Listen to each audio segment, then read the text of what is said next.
वसंत Kumar Sahu Cuttack motor कर्मचारी union सभापति Odisha driver महासंघर आसंता जुलाई 8 तारिख कार्यबंद आंदोलन और धर्मघटर डाकरा दि जाए। उक्त संघ आम कटक मोटर कर्मचारी यूनियन कटक को अनुरोध करिसेंती उक्त धर्मघटर सफलतार साहाय्य करने। प्रथमतः आंदोलन कौन पाई Odisha motor transport driver and workers welfare जो बोर्ड रही से ऑटो ड्राइवर मानक सामिल करा जाओ।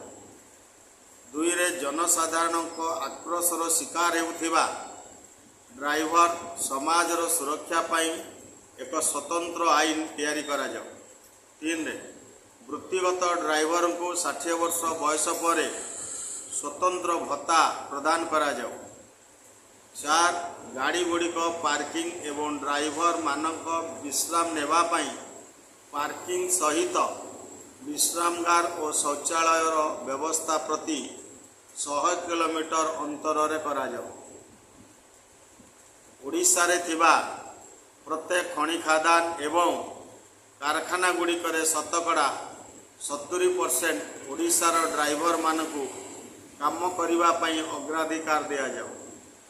6 सेप्टेम्बर 1 तारिख को जातीय ड्राइवर दिवस रूपे घोषणा करा जाओ।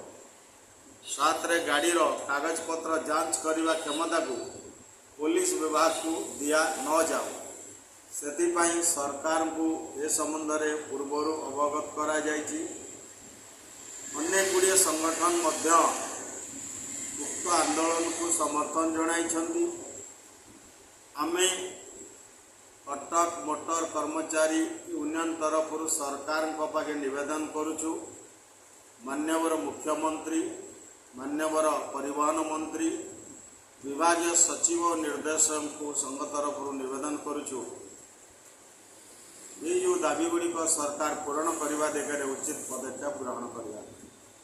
धन्यवाद।